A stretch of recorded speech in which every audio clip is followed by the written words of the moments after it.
Welcome to the beautiful side of grief, your go-to podcast if you're wanting to hear from people who have moved through heart-wrenching loss or those who are at the coalface supporting this process. It's diverse, heartwarming, though most of all it's positive and filled with go-tos that you can use yourself. I'm your host, Helen Morris, and I'm a health professional turned energy healing practitioner after I lost my only child and daughter, Tara, in a car accident in 2017. Energy healing has helped me turn my own heartbreaking loss into a positive, and I want to use my own unique experience to help you navigate your own journey with loss. You will hear from grief coaches, mediums, authors, first-hand loss accounts, plus many more. I'll pop the links to any free resources in the episode notes, along with my website address if you would like to know more about the energy work I do. Don't forget to subscribe or like so you can keep informed of each weekly episode. So now, sit back and relax as we navigate the beautiful sides of grief.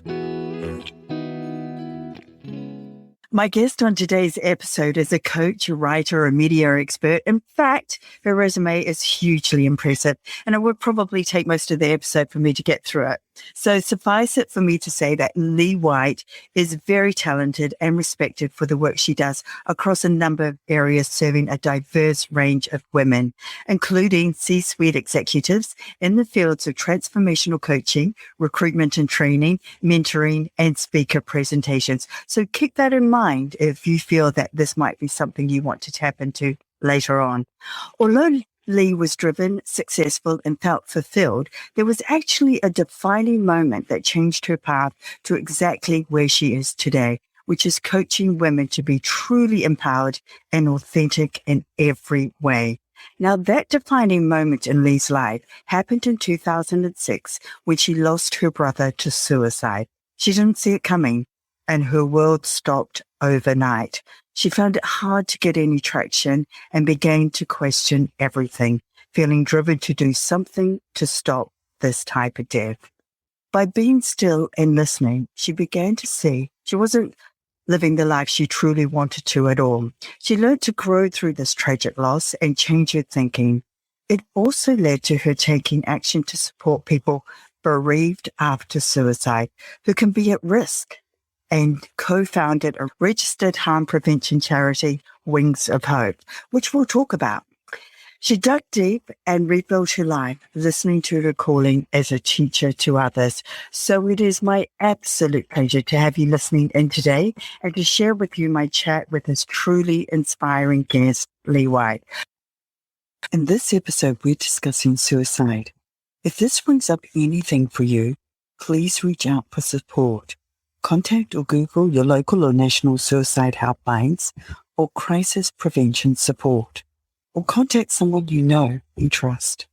Don't just sit there with these thoughts alone. There are more people willing to help than you realize, so please reach out. Welcome from across the ditch, Leigh. Great to have you with me today. Oh, thank you so much for having me, and what a very generous introduction. It's wonderful to be here today. Thank you. Well, as I was reading through it, you are truly inspiring with what you've achieved in your life to this point. And I will have the links to your website and profile and things like that, so people can go and check you out very easily, because you are definitely worth checking out. So I mentioned that you are a writer, a coach, a media expert, already sounding like you had a good direction and path laid out. Though in 2006, you had that defining moment of losing your brother.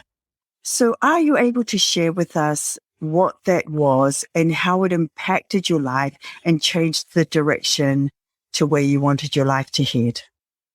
Yes, I really clearly remember that turning point, and I had two young children at the time. I had my husband and my media consulting business that I'd kind of been thrown into because I couldn't stay in the corporate world. After I'd started my family, I wanted to be part-time. That wasn't an option, so I had to go out on my own. So I was feeling really driven in that point in my life and probably racing through life. And in terms of where the big turning point happened, I can remember the last time that I saw my brother. I was racing off to see a client and I stopped in to get a coffee, a cafe.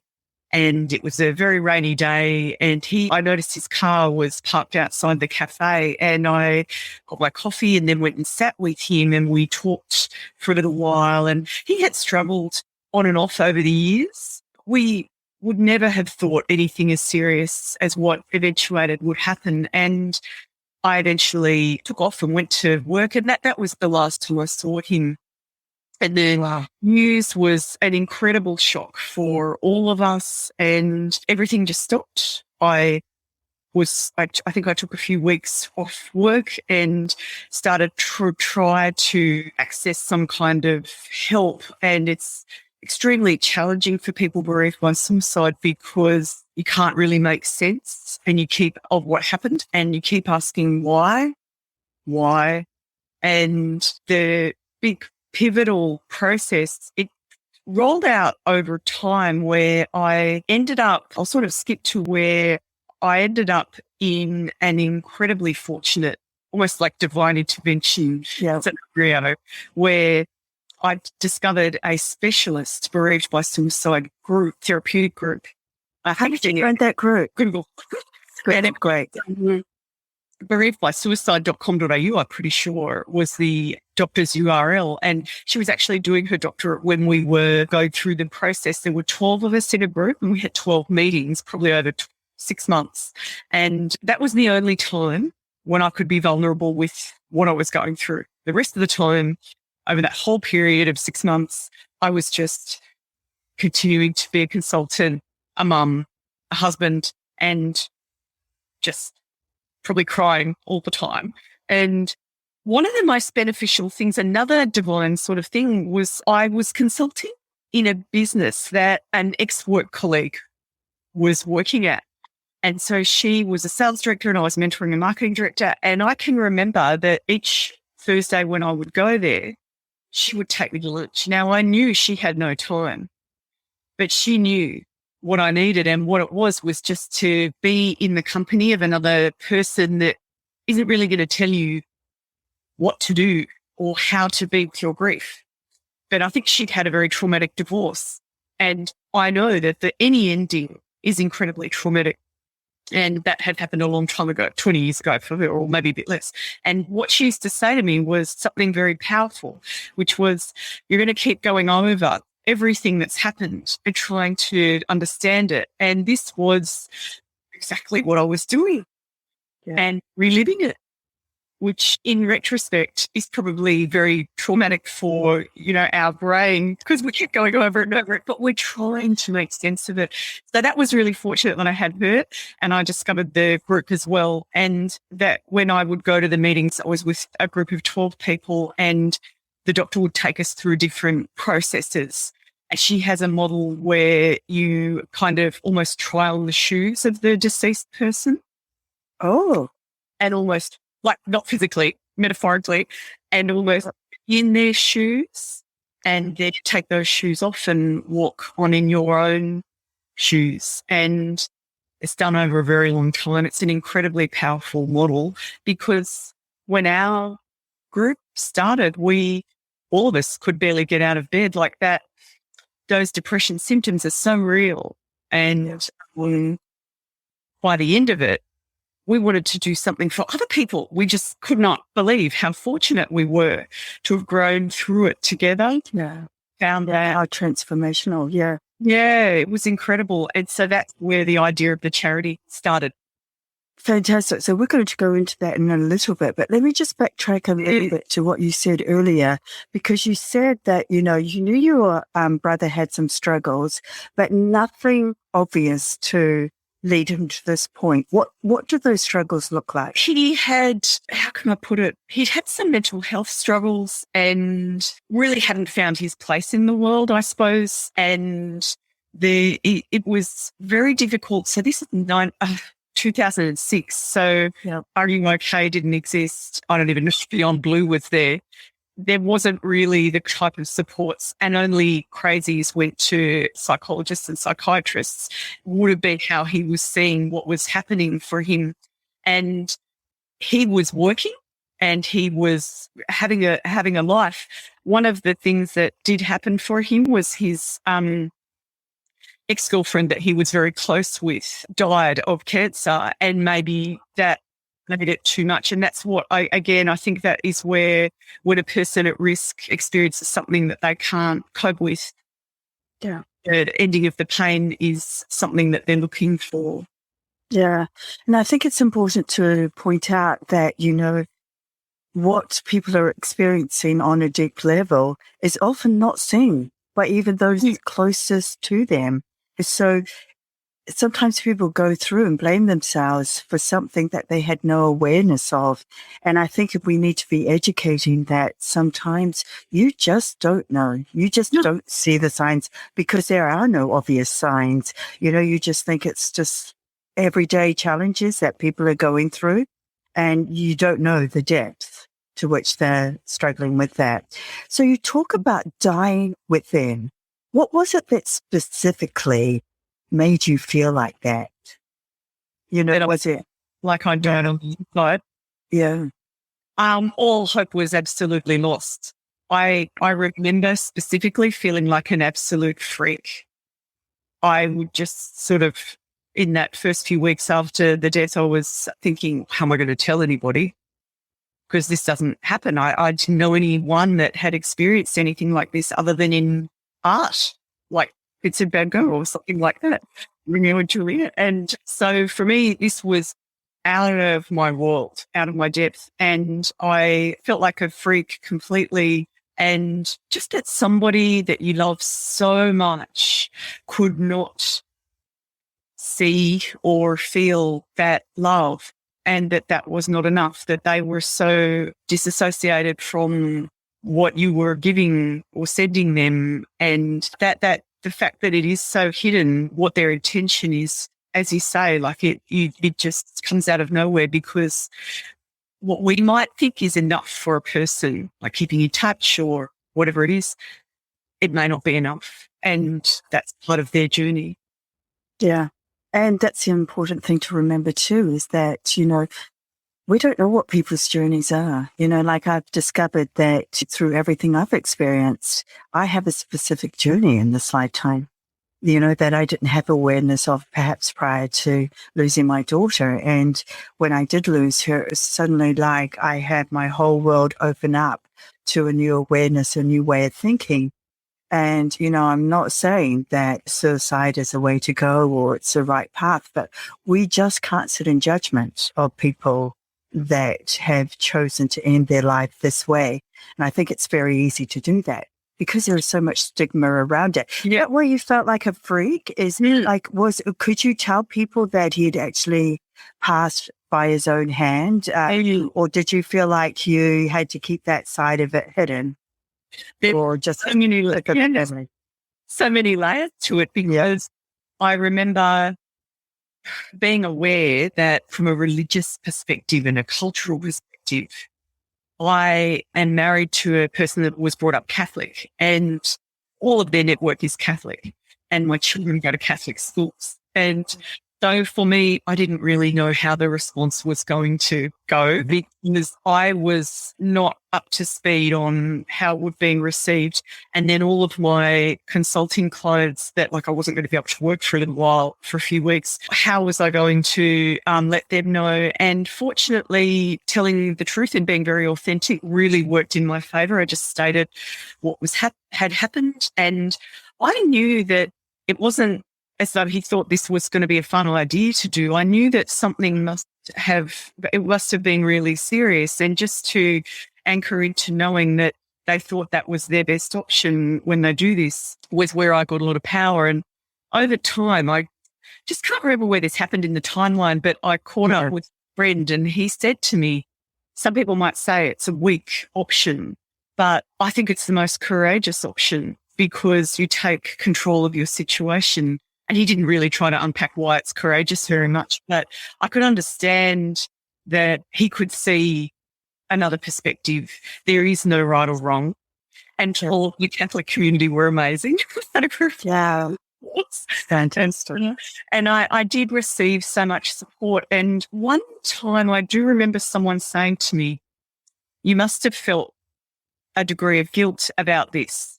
And I thought, I don't know what you're talking about. And it was really confronting because guilt just isn't the word that I would ever use, because possibly through all the work and support, work around it, support that I've had and been through, I have that relationship with what has happened. But at no point did I feel like I could have stopped it or something. Yes. Yeah. And I think that's, for me, very clear distinction between someone that gets it, gets these complex types of deaths, or they don't, in my perspective. And that's why it's so important for people actually to seek help outside of their own group or family to get clarification around this, because otherwise you can perpetuate that feeling of, why didn't I see the signs? Somehow I'm responsible for it, or, and you can just tie yourself up in knots doing that. Mm-hmm. So how long was it before you were ready to seek somebody out to help? Mm. Well, I am a person who believes in having counselling and support. It wasn't the first time I'd had counselling. I think I might have had some for just life stuff in my early 20s. So I was quick to get support, and it was probably within the first few months, pretty quickly, maybe within the first month. And I looked for a local counsellor, and it was okay. It wasn't as powerful as I had hoped for, and she had some value. And one of the things that she did say to me was, I kept saying, why has this happened? And she said, from a Buddhist perspective, they would maybe be saying, it just is. Yes. And that was interesting, but it was a little bit early probably in the process for me to be able to get to that. And that was for way down the track, but it did stick with me.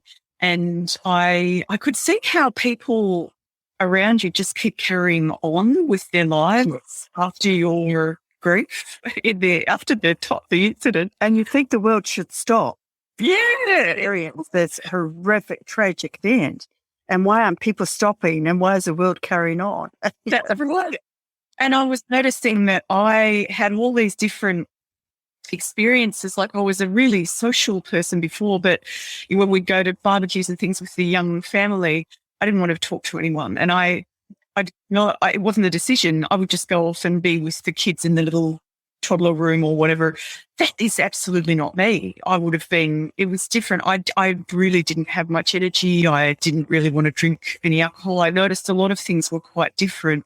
And it was really such a journey of watching layers of myself unfolding as I was connecting into what the different emotions and feelings were around the types of help. So I'd had that initial counsellor, and then I did speak to Lifeline at one point because I didn't really know what their counselling options were.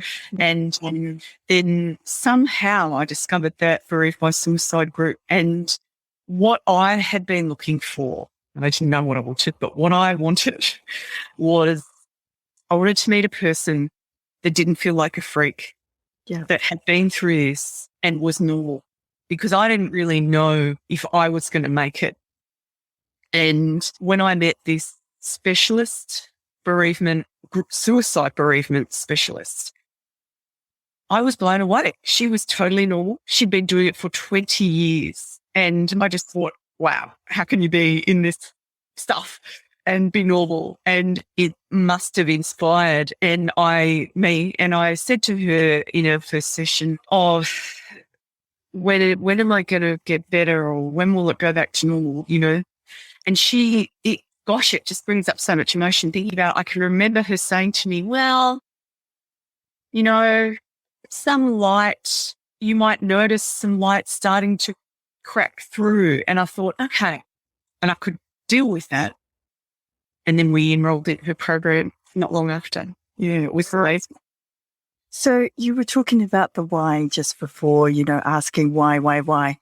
And I remember distinctly making a choice very early in my situation not to ask why, not to ask that question, because I knew that there would be no answer that would give me the peace I needed. There was no justifying it, really. It was like beyond. But by not asking why meant I didn't take myself down rabbit holes and get myself lost in that.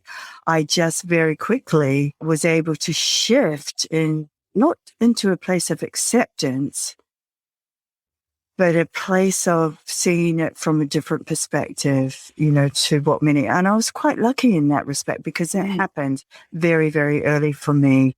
And I just kept, switching over to the positive to try and pull myself out of any darkness that I was going through. So yeah, like you say, everybody has different timing as to when it's appropriate for them to be, embracing that concept. Why? Yeah. So, once you got back into the driver's seat again, what do you think was the biggest thing or things that really helped you feel or get to that point of feeling you were back in a place where you had control of it? Of my life. Oh, yeah. And the situation, and, you had those chinks of light and chinks of hope coming through that, you could see hope down the line. I can remember realizing I wasn't alone and that there was a whole world of people bereaved by suicide out there. That was quite powerful, and we all had different stories. And so looking out where everyone sat on that whole scale of the different types of grief, and that some people never recovered. Some people 20 years on hadn't moved through it. And so when it would have been around a year after my brother's death that we were starting to work on creating the charity, because it was only a couple of days after my brother died that I was so probably angry that I knew I had to do something about it. And I remember talking to my accountant, and he was like, don't know if you should really start a foundation. It's a time. And really? So I did nothing. And then when I had met 4 other women through our therapeutic group, by us starting to keep in touch for a start, we had a mission together. And one of them used to talk about paying it forward. I've never really seen that movie, but I know what she means is do something for others. And we absolutely wanted to do that. We wanted to bring through that gift that the doctor had given us, facilitating our journey, and give it to others. So life started to take on this new form and meaning, where I was doing my consulting from home and doing all the family things. And then we had our idea for a charity that would enable more people to grow through their loss, which seems 100% impossible when you first become bereaved usually. And that's when it started to have purpose. And what I can remember is, as we were forming the charity, we decided we would raise funds by doing fun runs. And none of us were, I had run a little bit, and none of us we're all, we weren't spring chickens and running at the time. And so we started, with a 5K run or something. And so starting to run was incredibly powerful, because I think it got me out of my head and back into my body. And I used to get a lot of inspiration and a lot more energy, which is beyond imagination for someone that at one point couldn't get out of bed. I can already get out of bed. So just because we didn't touch on this, what age was your brother? He was 38. Yeah, so that's really important to understand too, because he wasn't young, as in there's a lot of teen and youth suicide and that. But I hear more and more of people all in their midlife, opting for this decision. And I've heard that, often that if you don't address a lot of stuff when you're younger, and this is not evidence-based, this is just what I've heard and my interpretation of it. So don't anybody quote me on this, but, but I've heard that, a lot of people that face these types of decisions in midlife do so because it's almost like things are catching up with them then. Yeah. And they reach a point where it's almost like a crossroads and time to stop hiding everything and pretending everything's okay and actually deal with the stuff that you've gone through.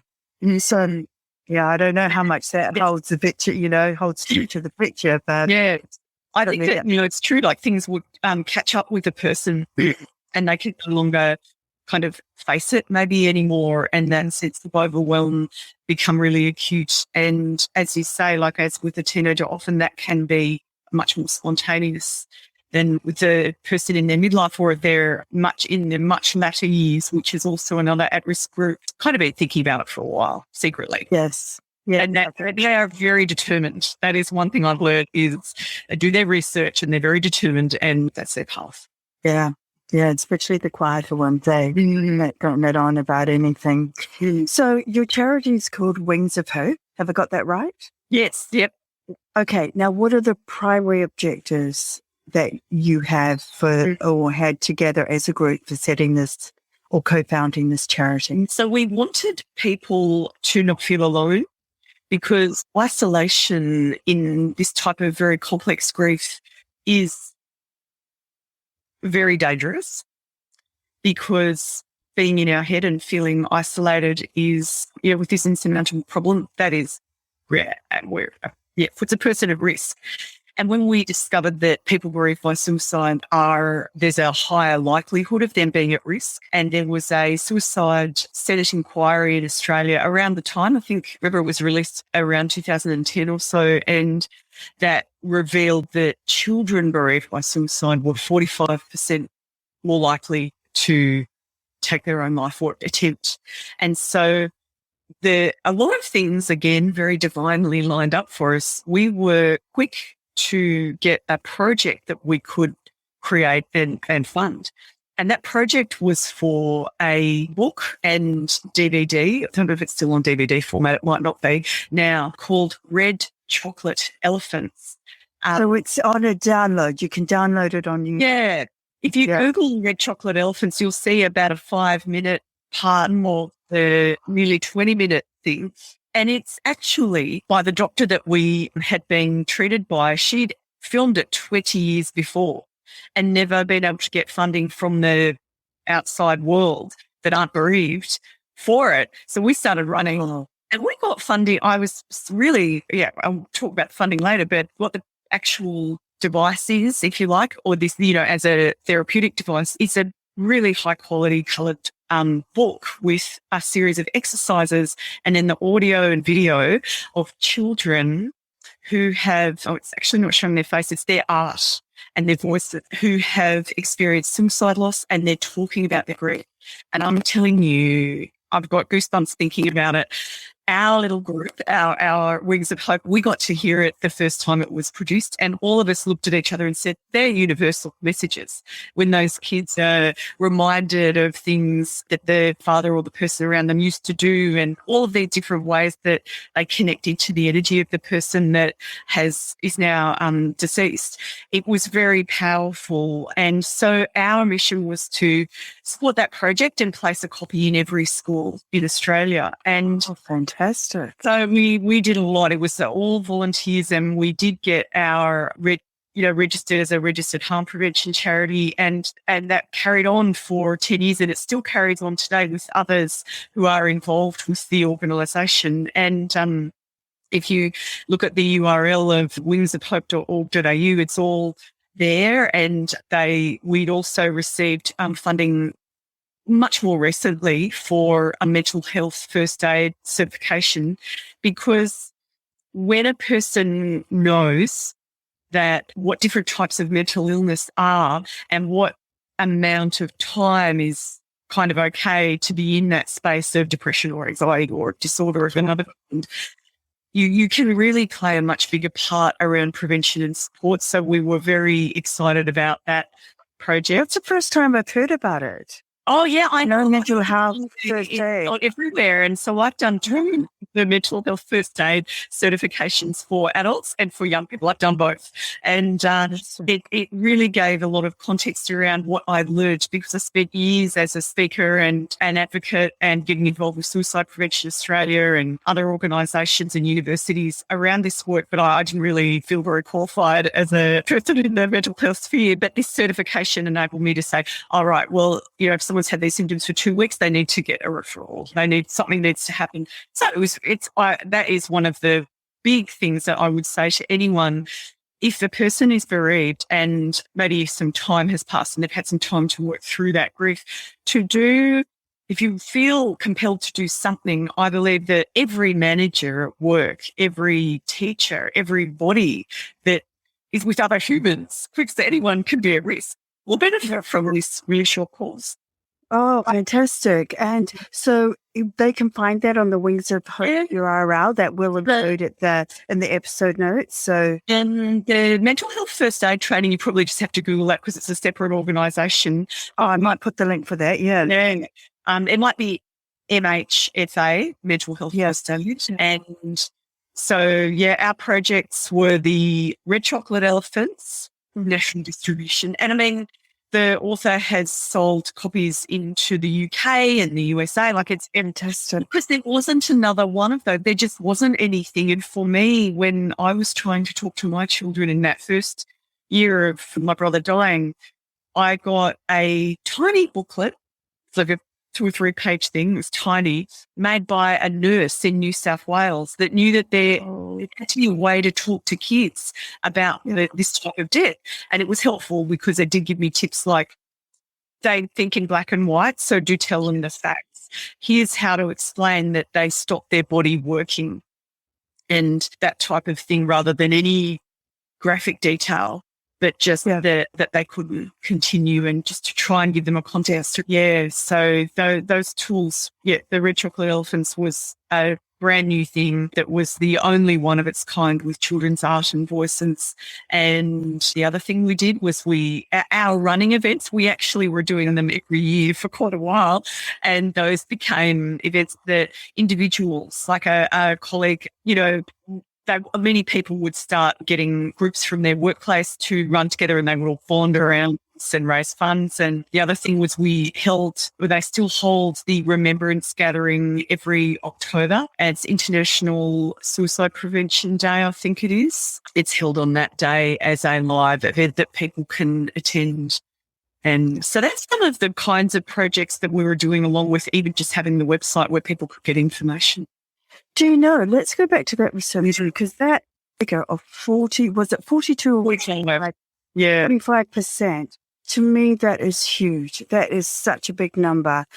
And did the evidence discuss what the basis was for this being so high? Was it because children were unable to express, or they weren't being taught to about what had happened, and so they were making up the scenario in their own mind? What do we know what was right behind that number? I don't recall from the Senate inquiry if they'd asked questions around the contributing factors, but I would say that as a bereaved person, I think the difference is when it happens to you in your life, it's like a veil is pulled back, and something that was never even considered becomes an option. And I remember a few we talked about this, you can't even express it even now. That is the option.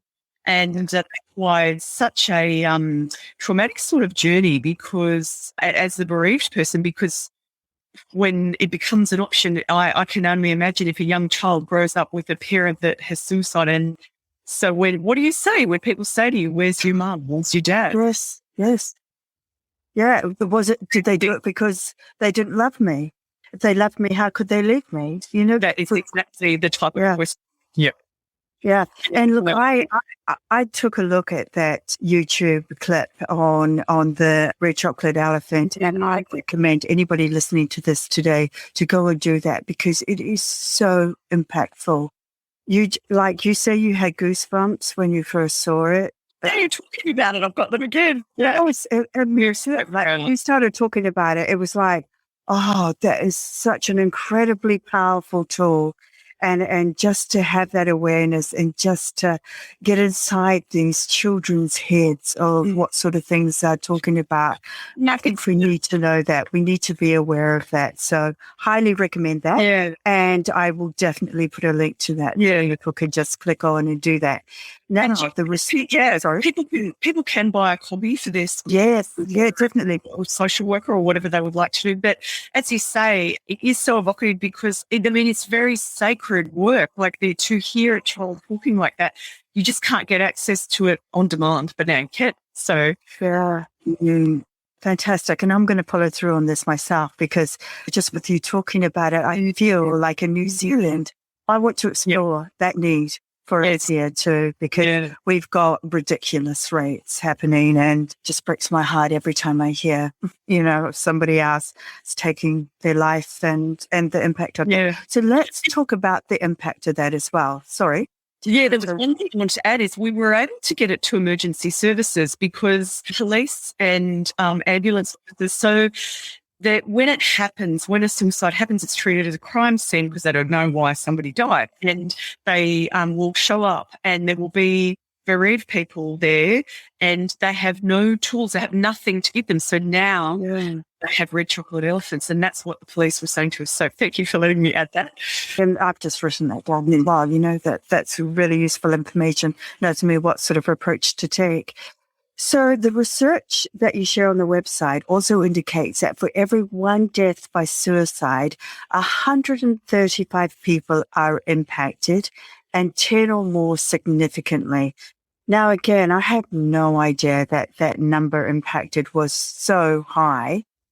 And so what defines impacted, just so that we're really clear about how you can be impacted? So it's literally hearing the news about the event happening in your community is one way that you can be impacted and shocked by this event having occurred. And other ways that people are impacted, it can be a workmate. It can be someone that you went to high school with or something from a long time ago. And the network of individuals is how those numbers are so high in addition to their own families. And you talk about bringing those impacted together. So it's almost like a shared grief around the event. I don't even know if my terminology is right when I say that. I hope it is. I hope it's respectful. But what does it look like for those who aren't being supported versus those who are? So you can imagine feeling like nobody can hear what you are saying and what you're experiencing. That is what I imagine it is like for a person that has no support. So you don't have any way of having what you're experiencing validated, which puts it into kind of a surreal realm where you don't even know where you are anymore. You've lost contact with your reality. And I remember that point. I remember that was the early days for me when I felt like a freak. I'm like, I don't recognize any of this. There's no one to talk to. I don't know what to do. And it wasn't until I took action around that and got help that I could make more sense of making meaning of what happened. And that's kind of the key in our grief journey, is the meaning that we make around what happened. And so when people gather and I can remember in our own experience, we had quite a big, or by not my standards, gathering, like a memorial for my brother. So it would have been a lot of friends of his and people I'd never met because they were people he worked with. And they all wanted to get up and speak and they all wanted to share. And I learned so much. It was so healing. And that is the power of coming together. In that initial period, we didn't really have a funeral. That wasn't open for everyone to attend because it was too difficult for us to do that with everyone. But for that next part of the memorial, we could do that with others. And then in terms of remembrance gatherings that a person might attend, because I know that in Australia, there's quite a big public one. I don't know what that would be like. I've not been to it. That's run by Wesley, I think, and it's at the Sydney Opera House, and people can really honour their person that they lost. And gathering in groups like that, it's again where you don't feel isolated.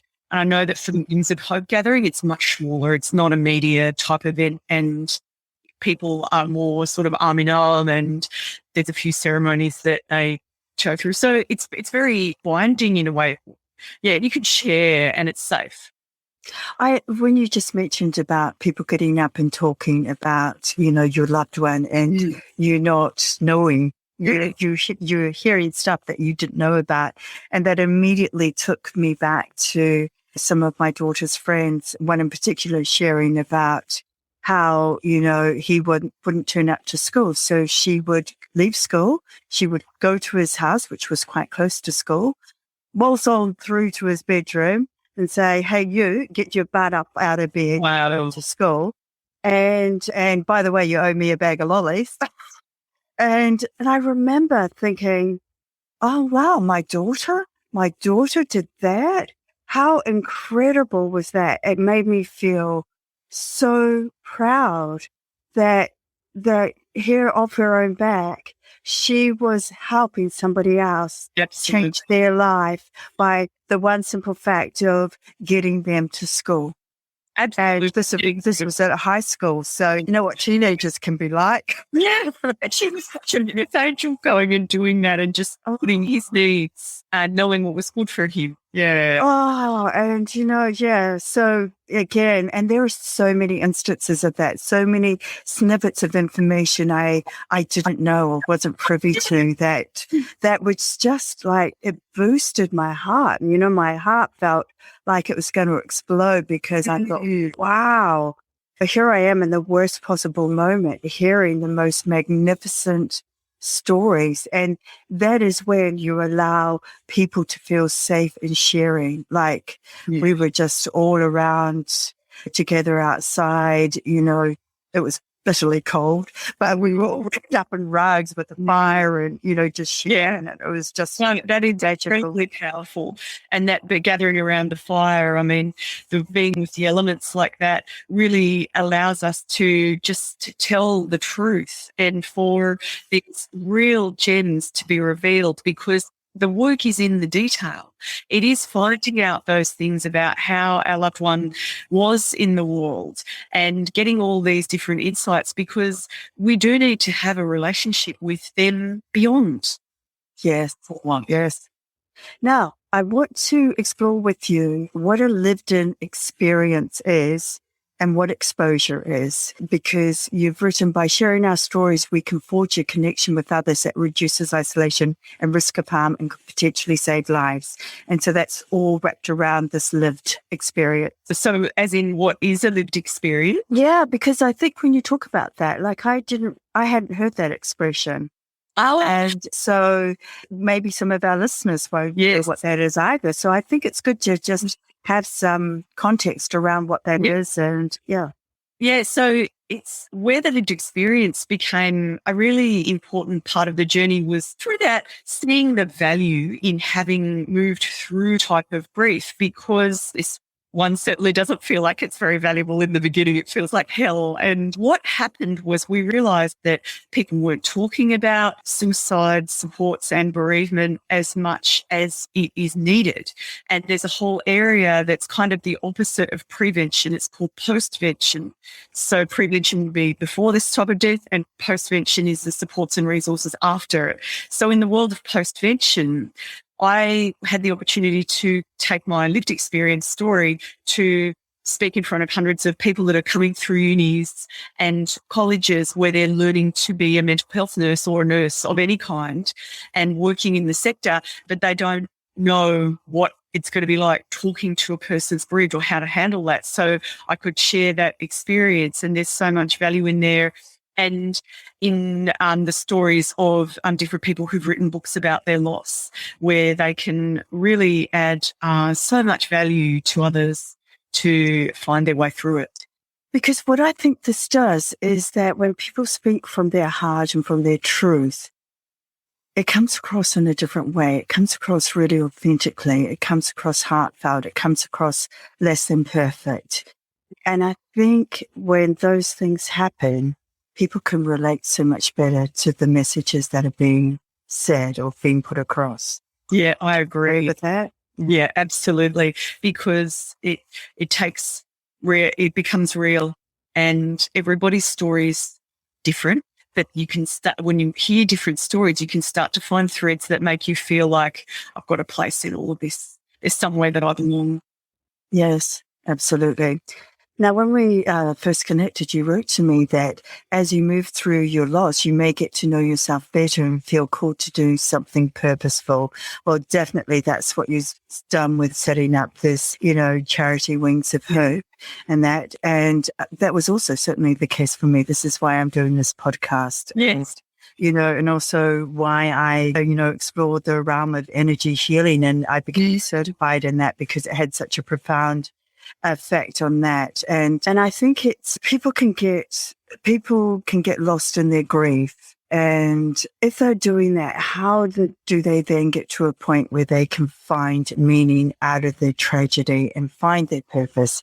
If they're listening to you and I and saying, well, I'd love to do something like that, but how do I even start to get on that track?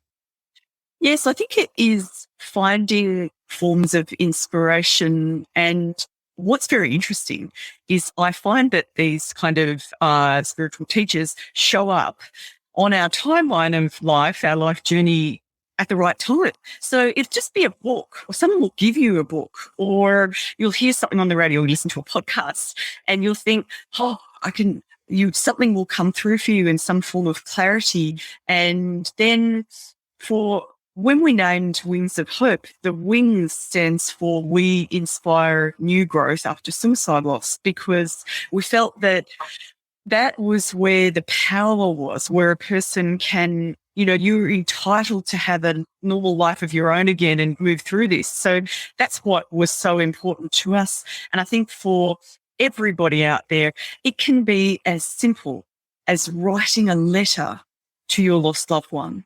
And that is the thing that you do that is really meaningful for you. And you might put that letter away, you might burn that, you might throw it into the ocean, whatever you might do with that, and just move through what you've experienced.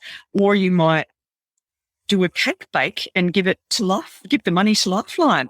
Those sort of things where you can really make an impression. You'll probably see stories in newspapers often about a person who is raising money for something. And I think that is really powerful, because the different organisations and projects really do need that money, and you are going to make a difference. And it will be very healing, because you're going to tell your story over and over. Everyone's going to say, what are you raising money for? And you're going to got this opportunity to talk about what is so meaningful for you. And that thing of it finding a place in you is really critical. It really is. And I like that you say that it doesn't have to be something huge. It doesn't have to be on a big scale. Like the $124 somebody may raise from a bake sale is so, people are so grateful to receive that. Definitely. Don't ever think it's not enough or it's insignificant, because that's not the case at all. I can remember we received funding at Wings of Hope from a very large stationery company in Australia. And the lady that was one of their corporate social responsibility committee members and could choose a charity, she was bereaved by suicide. So she went into Google and typed bereaved by suicide, and the big charities came up. But what she did was she probably went way down to like near the end of the results. And that's where she found Wings of Hope. And she wanted to give the money, which was about $12,000 from the company, to an organisation where it would really make a difference. And that, for us, that was huge. You could do whole batches of books with that. And so she was of that exact mindset where, where can I really make a difference? Fantastic. Oh, I just love this information and these stories.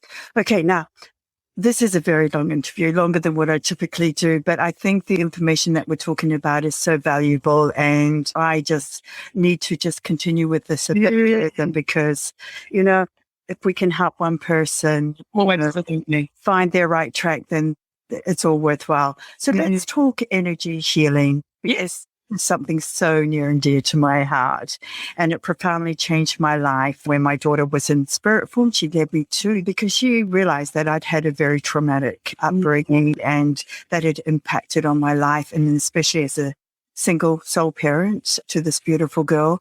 And I felt very, I felt very grateful that, she introduced me to it because it changed my life, every aspect of my life by removing trauma. So I wanted to know what energy healing looked like for you and how it helped.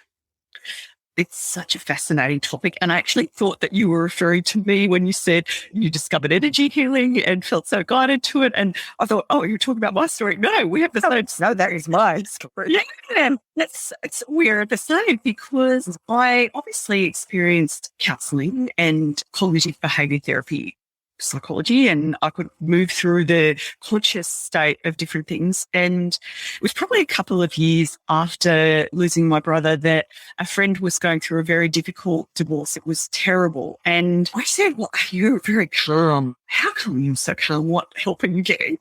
And she said, oh, I'm just seeing this energy healer. And I said, what do you mean by energy healer? And she said, oh, she just heals your energy. And I'm like, I don't know what you're talking about. But what was weird about this and very synchronistic was in my 20s, I'd worked in a huge publishing company and we did all of the Hay House books. So I'd done the Louise Hay, Celestine Prophecy, Deepak Chopra, all of them. And I'd had Reiki sessions. Yeah. So I didn't call it energy healing. And I was open to it. And I had a look at the lady's website, the healer's website. And really at that point, I sort of thought, well, I've done the whole suicide bereavement course, so I should be okay by now. And I was where I was at. And this is where, we reach a certain level of our consciousness and awareness and we stay there. And I had my purpose and wings of hope and it was all happening.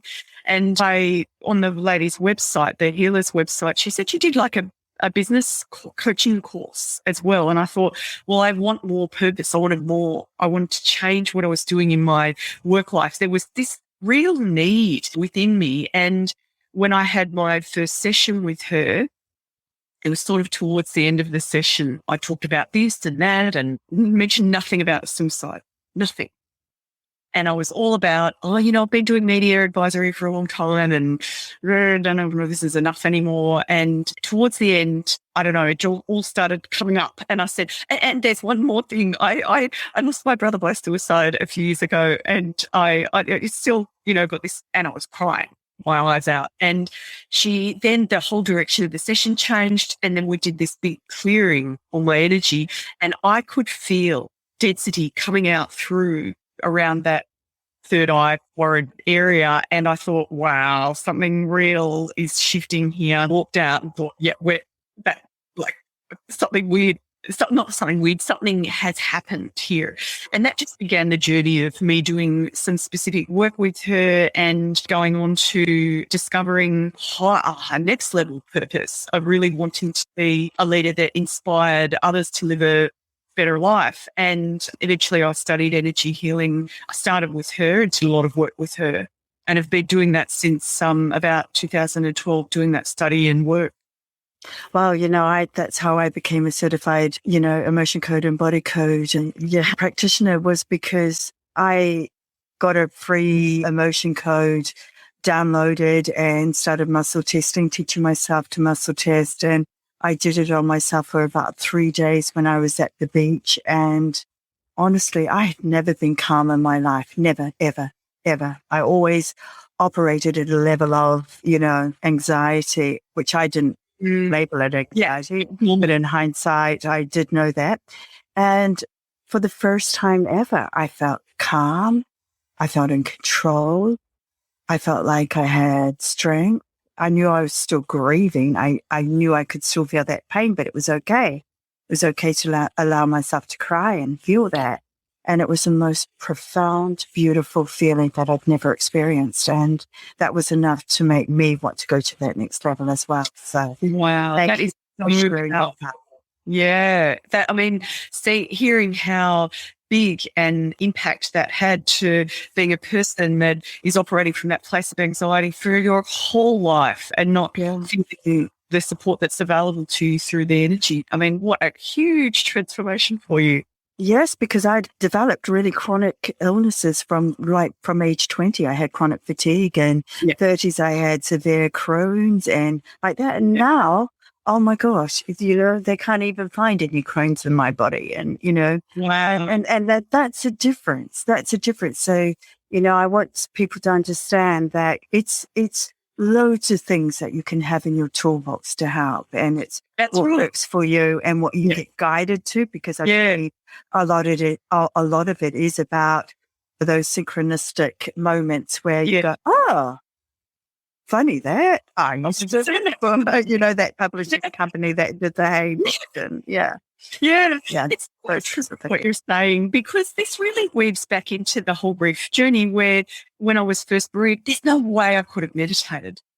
And it was really important to do all the talking therapy and all of those other avenues to get to a point where I could surrender enough to let go of control. Yeah. Wow. Yeah. Strives rest. Okay. So we're winding it up, but I know that you've got a masterclass that you're holding soon, A Path to Heal. So what is that about and how can people access it if they can? Well, I felt sort of compelled after my brother's death to really make a difference in the world. And, we did that with Wings of Hope for a very long time. And when it became more personal for me and this thing around guiding people to live a more inspired life, it really came down to me seeing that my brother is just one of the, his life and how that panned out for him, where he had all of these limiting beliefs that got in the way of him having a great life, where he'd probably given up hope in some areas and settled for his lot in some areas. That type of thing is what I really honed in on as a way that I can make such a difference in the world. So the masterclass is going to be taking place in the next few weeks, and it's all about knowing how to see and sense those limiting beliefs and what you can do about that, the steps that you can take to really turn things around. And this is where, as a quantum healer nowadays, I am always working with my clients on what is standing in the way. Why are they believing that they can't have the thing that they want? And what can we do about that? So it's super exciting, and I can't wait to share it. Give us an example. Give us, just so that people listening can really understand, what is a limiting belief? What does it look like? So I'm overwhelmed is a limiting belief, and I don't have enough time. Because that is buying into the belief that things like time are out of our control and so we don't have any say in how much time we have. When, as we start to unpack what is under that belief and where that belief came from, we can start to really work on where along your timeline like that needs to really be cleared. And we can use the quantum healing processes to clear that from your energy and that commitment to the belief, because very often something in relation to time is believing that time is a fixed thing rather than something that on a quantum spectrum, it's absolutely not fixed. And your relationship with time can change so much when you know that you're going to get done what you do need to get done, definitely. And you prioritize what your heart is really calling for. And that ability to hear your soul's song is what a lot of the work that I teach leads back into. Because when you're operating from your soul's song, it's all going to line up for you. Yeah. And it's around those other beliefs like I'm not good enough, nobody will listen to what I say, or, it says that no one will, or, those sorts of statements. Once you have awareness of them, then you really start to sort of hone your focus in on them, and you can start to say, oh, I've got quite a few of those happening. Yeah, I know. I certainly did all my life without even realizing that I was self-sabotaging just about every single day. Me too. And I know loads of people around that are doing that without even realizing it. You're true. Yeah. So I'm going to pop your website URL in the episode notes, and that's how people can access this course, is it not? Yes, absolutely. Yep, there'll be information there. Beautiful. So we're going to wrap it up with finishing off with, what is the best thing that's happened to you either today or this week? Or the week's news, so maybe the weekend. I've been really showing up for the people that I serve in my community, because I have different communities on Facebook and in my existing client groups. I've been showing up for them in a very different way. We're really connecting into what it is that they need. And that for me has been one of the best things immediately right now. We're in COVID lockdown in Sydney. So just getting out and walking with my family is about as exciting and great as it gets right now. I'm very grateful for that opportunity. Right. You should pop across the ditch. Yeah, it's very different for you, definitely. Oh, look, we had that one spell of maybe about 6 weeks, and then Auckland had a couple more, very brief spells, but we've been very, very fortunate in the scheme of things. So, gosh, my heart goes out to everyone around the world dealing with this pandemic and the effects of it. And, I'm grateful every single day that I live in the country I do. So, absolutely. Yeah. So when your day turns to custard, and you'll understand this expression, when your day turns to custard, what's your go-to? Well, it is grounding my energy. And I actually have a toolkit that I made about this, and it's called the Turn Your Bad Day Around. And it's all about grounding your energy. And when I can remember, I didn't know how to do that. When you learn how to do this process, it's very quick. You can do it in the moment, and you will feel 100% different afterwards. That's what I. Is that a resource that we can perhaps share with them? Yes, yeah, I can give you a link to it. Absolutely, that is something that just download and use it as often as you like. It's an energy unbalancing tool. Fantastic. I love that. And your 3 takeaways that you would like to leave our listeners with? Yeah. In particular, for people that are looking for that beautiful side of grief and how, can I get from where I am today to there? What I would love to share is that, help is available, and that you aren't alone, and do what you can to ask for that help. And so sometimes it's asking Google, and other times it's asking other people around you that might be able to help you. The second thing is that knowing that this is going to take time to move through the grief, and it's really unique and it's individual. So it can be on different timelines for everybody. And there must be in yourself no judgment of how you're going with that. I shouldn't be crying is something that you should not be saying to yourself. Just no judgment of your own journey. And the last thing that was really profound for me was I had an experience of seeing my brother's energy after he had gone. I didn't intend to be sharing this, but since we've gone with our conversation, that happened. And in the therapeutic group that I ended up attending, there were a couple of people that had happened with. And the way that we were guided through our therapy, it was very much about having a new continuing relationship with the deceased, where the way that you talk about them and the way that you might put a photo of them in the house, all of these things are okay.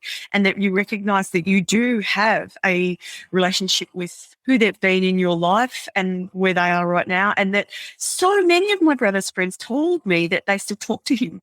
And I love that. And I just love that you just shared that. That last point in particular, all of them were very important, but that last one, because you don't stop loving them just because they're not here with you. You don't stop thinking about them.